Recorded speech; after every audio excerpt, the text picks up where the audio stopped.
Hello viewers, welcome to Sukanta sir classes.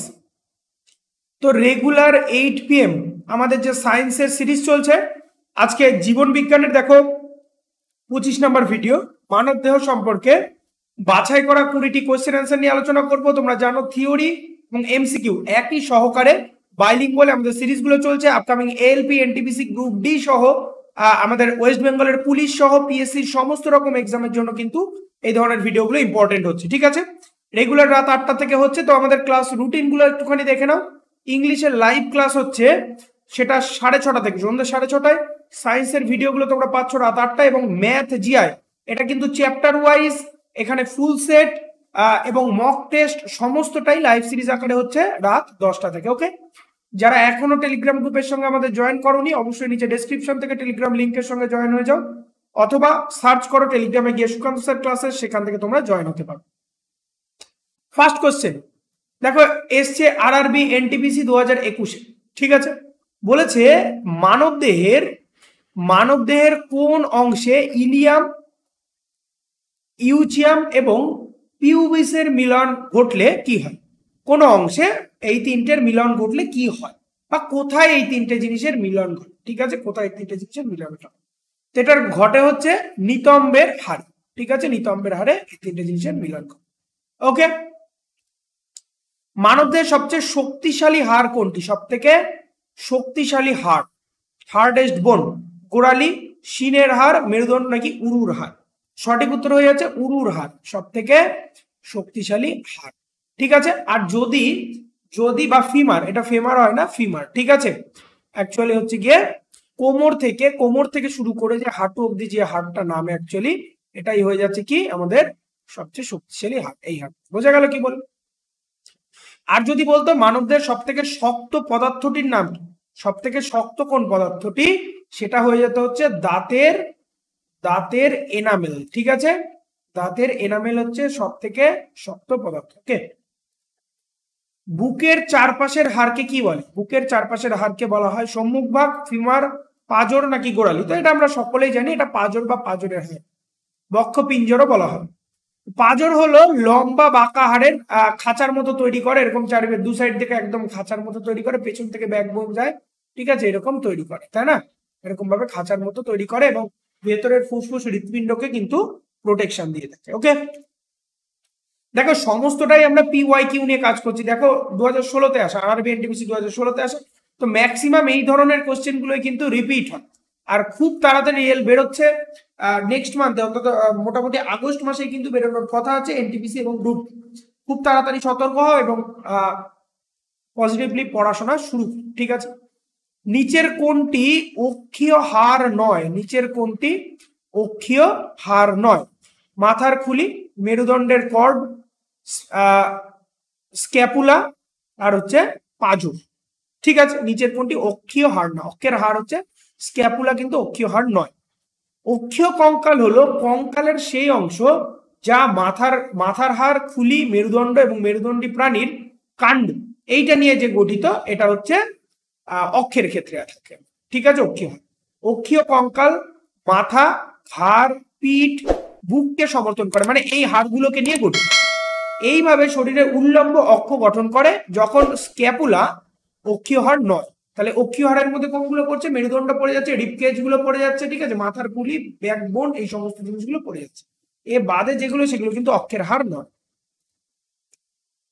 এরপরে চলে আসো আরআরবি জুনিয়র ইঞ্জিনিয়ারে এসছে। দেখো বলেছে মেরুদণ্ডীয় বলা হয় ফিমার, পাঁজরের খাঁচা, মেরুদণ্ডী এবং পাঁজর। স্পাইনকে কি বলা হয়? স্পাইন ইজ অলসো কল্ড, স্পাইনকে আর একটা কি নামে ডাকা? স্পাইনকে বলা হয় মেরুদণ্ডী। ঠিক আছে, স্পাইনাল কর্ড বা মেরুদণ্ডীয় বলা হয়। ঠিক আছে, এটা একদমই সোজা কোশ্চেন আসা। পরের কোশ্চেনটা দেখো আরআরবি এনটিপিসি 2021-এ আসা, বলেছে চলমান জয়েন্ট দুটি হাড়ের মধ্যে যে লুব্রিকেন্টটি থাকে সেটিকে যে তরল পদার্থ পাওয়া যায়, মানে যার ধরো তোমার পায়ের হাড় ওপর থেকে এই যে এরকম ভাবে ফিমার আসছে, আর নিচ থেকে এরকম হাড়টা রয়েছে, হ্যাঁ, তো এই দুটোর মাঝখানে যদি কিছু না থাকে, তাহলে এই দুটোকে বেন্ড হবে কি করে? এই দুটো চলবে কি করে? একই রকম এলবো, কনু, এর হাতের কবজা, সমস্ত কিছুর মাঝখানে যদি কিছু থাকে না থাকে, তাহলে এইটা এর মাথায় তো কার্টিলেজ লাগানো থাকে, আবার এর মাথাতেও কার্টিলেজ থাকে। ঠিক আছে, তাহলে এই দুটো তো ঘষা খাবে, তাই না? এই দুটো ঘষা, এটা তো সম্ভব নয়। কি বললাম বুঝতে পারলাম? তাহলে এই দুটোর মাঝখানে কি থাকে? এই দুটোর মাঝখানে যেটা থাকে তার নাম হচ্ছে সাইনোভিয়াল ফ্লুইড। ঠিক আছে, সাইনোভিয়াল ফ্লুইড। সাইনোভিয়াল ফ্লুইড হচ্ছে জয়েন্ট গুলোর মাঝখানে থাকে এবং একটা তরল পদার্থ থাকে বলেই এরা খুব লুব্রিকেন্টের মতো কাজ করে এবং কি হয় বলো, সেগুলো হচ্ছে মুভমেন্ট করতে সাহায্য। ঠিক আছে, এছাড়া যেগুলো আছে দেখো সেরিব্রো স্পাইনাল ফ্লুইড, যেটাকে সিএসএফ বলে, এটা কোথায় থাকে? এটা হচ্ছে মেরুদণ্ডের হাড়ে থাকে। ঠিক আছে, সিএসএফ, সেরিব্রো। এছাড়া অ্যামনিওটিক ফ্লুইড কোথায় থাকে? অ্যামনিওটিক ফ্লুইড কিন্তু জরায়ুতে থাকে। জরায়ুতে থাকে। একটা বাচ্চা যখন হচ্ছে গিয়ে মায়ের গর্ভে থাকে তখন যেইটার যে থলির মধ্যে থাকে, এর মধ্যে যদি বাচ্চাটা থেকে থাকে তাহলে সেটা হচ্ছে এইখানে অ্যামনিওটিক ফ্লুইডটা থাকে। ঠিক আছে, এরপরে চলে আসো কোশ্চেন নাম্বার 7। বলেছে মানবদেহ অনৈচ্ছিক পেশি কোথায় থাকে? মানবদেহ অনৈচ্ছিক পেশি, দু রকমের সাধারণত পেশি আছে আমরা জানি, যেগুলো ঐচ্ছিক পেশি যাদের আমরা ইচ্ছা ও খুশি মতো নাড়াচাড়া করাতে পারি, আর একটা হচ্ছে অনৈচ্ছিক পেশি যেগুলো আমাদের ইচ্ছায় চলে না। অঙ্গ, মস্তিষ্ক, হৃদয় নাকি জিহ্বা, কোনটি? অ্যাকচুয়ালি অনৈচ্ছিক পেশি কোনটি এটা হতে হবে, এটা হৃদয় বা হার্ট। ঠিক আছে, হার্ট হচ্ছে অনৈচ্ছিক, কারণ হার্টকে তুমি তোমার ইচ্ছা মতো চালাতে পারো না বা বন্ধ করতে পারো না। ঠিক আছে, অনৈচ্ছিক পেশিগুলো মানবদের হৃদয়ে থাকে। হৃদয়ে বলতে হার্টের মধ্যে থাকে শুধু তাই না, আরো থাকে। এর গঠন এবং কাজের ভিত্তিতে মেরুদণ্ডী প্রাণীতে 3 ধরনের পেশি টিস্যুতে ভাগ করা যায়। এক হচ্ছে স্বেচ্ছাসেবী পেশি। স্বেচ্ছাসেবী পেশি মানে যেটা নিজের ইচ্ছায় চলে, বিভিন্ন টেন্ডনের হাড়, হ্যাঁ, এইগুলো সব কঙ্কাল পেশি, ওইগুলো সব থাকে। অনৈচ্ছিক পেশি যেগুলো নিজের ইচ্ছা মতো চলে না। ঠিক আছে, নিজের ইচ্ছা মতো চলে না, ওটা হচ্ছে অটোমেটিক চলে সেটা। আর হচ্ছে কার্ডিয়াক পেশি। কার্ডিয়াক পেশিগুলো কি? সাইট্রেট পেশি এবং শুধুমাত্র হৃৎপিণ্ডের মধ্যে এই কার্ডিয়াক পেশি দেখা যায়। বোঝা গেল? এই 3 রকমের ভাগ করা যাচ্ছে। পরেরটা দেখো, আরআরবি গ্রুপ ডি 2018 আসা। বলছে ড্যাশ হাড়ের সাথে পেশি সংযুক্ত করে। ড্যাশ হাড়ের সাথে পেশিকে সংযুক্ত করে। হাড়ের সঙ্গে পেশিকে সংযুক্ত করে কি? টেন্ডন। টেন্ডন কি করে? হাড়ের সঙ্গে পেশিকে সংযুক্ত করে। গতদিনও এই ধরনের কোশ্চেন আমরা করেছি। হাড়ের সঙ্গে পেশিকে সংযুক্ত করে কে? টেন্ডন। ঠিক আছে, আর মাসেলের সঙ্গে হাড়কে সংযুক্ত করে কে? লিগামেন্ট। ঠিক আছে, বোঝা গেল? তাহলে লিগামেন্ট আর টেন্ডন দুটোর কাজ কি বোঝা গেল? ঠিক আছে, হাড়ের কোষগুলি একটি হার্ড ম্যাট্রিক্সে এমবেড গঠন করা হয়, যা হার্ড ম্যাট্রিক্সে এমবেড যেটা গঠন করা হয় সেটার মধ্যে কি কি থাকে? সেটার মধ্যে থাকে হচ্ছে ক্যালসিয়াম এবং ফসফরাস। ঠিক আছে, ক্যালসিয়াম এবং ফসফরাস থাকে হাড়ের ম্যাট্রিক্স গুলির মধ্যে, মূলত ক্যালসিয়াম এবং ফসফরাস। পরের কোশ্চেনটাই চলে আসে। বলছে পেশি ক্রিয়ার ফলে যে শক্তি উৎপন্ন হয় তাকে কি বলা হয়? পেশি ক্রিয়ার ফলে যে শক্তি উৎপন্ন হয় বা উৎপাদন হয় তাকে রাসায়নিক বল, শারীরিক শক্তি, পেশি শক্তি, যান্ত্রিক বল, কোনটা বলা হয়? তাকে বলা হয় পেশি শক্তি। ঠিক আছে, পেশি শক্তি বলা হয়।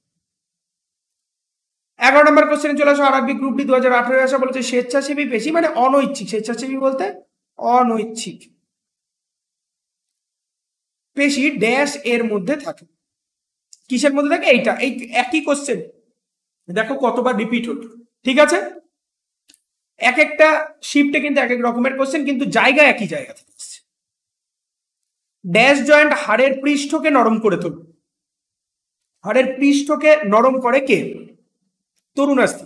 যে জিনিসটা বলছিলাম, ধরো ওই একটা হাড় দিয়ে আমি বারবার বোঝাচ্ছি, এই যে ফিমার গেল, এবার নিচের হাড়টা আসো।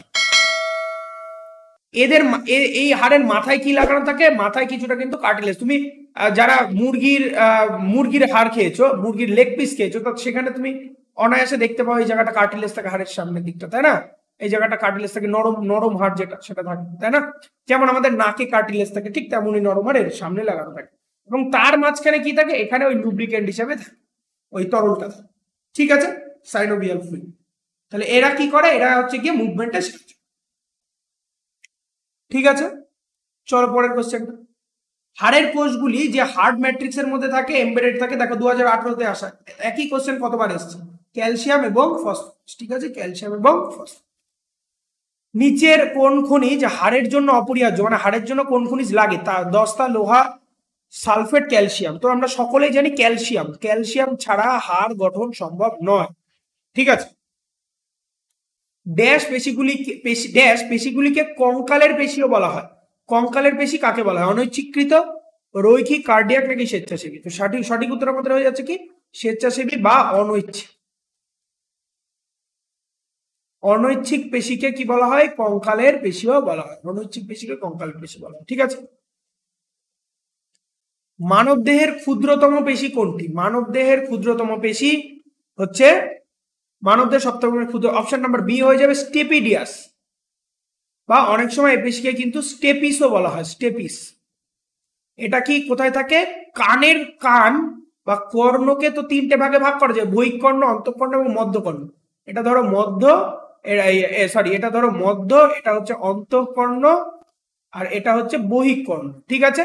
তো এই অন্তঃকর্ণের মধ্যে কে থাকে বলো? অন্তঃকর্ণের মধ্যে থাকে স্টেপিসা। বোঝা গেল কি বল? 17 নম্বর কোশ্চেনে চলে আসো। বলেছে যে ড্যাশ পেশিকে হাড়ের সাথে যুক্ত করে। পেশিকে হাড়ের সঙ্গে যুক্ত করে, পেশিকে হাড়ের সঙ্গে যুক্ত করে কে? লিগামেন্ট। ঠিক আছে। পেশিকে হাড়ের সঙ্গে যুক্ত করে কে? এটা হচ্ছে টেন্ডন। সরি, পেশিকে হাড়ের সঙ্গে যুক্ত করে হচ্ছে টেন্ডন। ঠিক আছে। এরপরেটা কি? পেশিগুলি হৃৎপিণ্ডকে শরীরের সমস্ত অংশে রক্ত পাম্প করতে সাহায্য করে। এর যে ছন্দবদ্ধ সংকোচন এবং শিথিলতা প্রয়োজন তাকে কি বলা হয়? তাকে বলা হয় কার্ডিয়াক। এবং সেই যে এটা দুটো পার্টে করে, একটা হচ্ছে সিস্টল এবং একটা হচ্ছে ডায়াস্টল। ঠিক আছে। এই জন্য এই যে হৃৎপিণ্ডের গতি, এটাকে কার্ডিয়াক আউটপুট বলা হয়। বোঝা গেল? তো এই ধরনের কোশ্চেন কিন্তু রিপিটেড হচ্ছে বারবার। দেখো 2018-তে সবগুলো নিয়ে আমরা কাজ করছি। 18 থেকে 22-এর মধ্যে যত কোশ্চেন এসেছে সবটা আমি তোমাদের রিভাইজ করে দিচ্ছি উইথ ডিসক্লারেশন বা বর্ণনা। ঠিক আছে। ড্যাশ একটি ন্যূনতম ম্যাট্রিক্স সহ একটি সংযোগকারী টিস্যু। সংযোগকারী টিস্যু হয়ে যাচ্ছে কি? পেশি। ঠিক আছে। পেশি হচ্ছে সংযোগকারী টিস্যু। 20 নম্বর কোশ্চেনে চলে আসো। বলেছে কি? ডোরা কাটা পেশির তন্তুগুলো ড্যাশ। ঠিক আছে। একটি নিউক্লিয়াস, দুটি নিউক্লিয়াস, অনেকগুলো, এবং কোনো নিউক্লিয়াস নয়। অনেক নিউক্লিয়াসকে একসঙ্গে থাকলে সেই এই রকমের পেশি তৈরি হবে। ডোরা কাটা পেশিগুলি কঙ্কালের পেশিও বলা হয়, কারণ এগুলি মেরুদণ্ডের কঙ্কালের সাথে সংযুক্ত থাকে। স্ট্রিয়েটেড পেশি হলো পেশি ফাইবারের মতো কঙ্কালের পেশিকোষ। এগুলি দীর্ঘায়িত বা নলাকার এবং এদের একাধিক নিউক্লিয়াস রয়েছে, যা কোষের পরিধিতে অবস্থিত। বোঝা গেল কি বলো? স্ট্রাইটেড পেশিগুলি বা যেগুলো ডোরা কাটা বলা হচ্ছে, সেই পেশিগুলি স্বেচ্ছায় সংকোচন নিয়ে আসে, যার কারণে হাত পা এবং অন্যান্য অঙ্গ মসৃণ ভাবে চলে বা চলাফেরা করতে পারে। ঠিক আছে। তো এই আজকের 20টা কোয়েশ্চেন। ভালো লাগলে অবশ্যই সাবস্ক্রাইব করে বেল আইকন প্রেস করে রাখো, এবং আমাদের লাইভ ক্লাসগুলোর সঙ্গে অবশ্যই জয়েন থাকো। যারা এখনো টেলিগ্রামে জয়েন হওনি, নিচে ডেসক্রিপশনে লিঙ্ক দেওয়া আছে, ওখান থেকে জয়েন হয়ে যাও।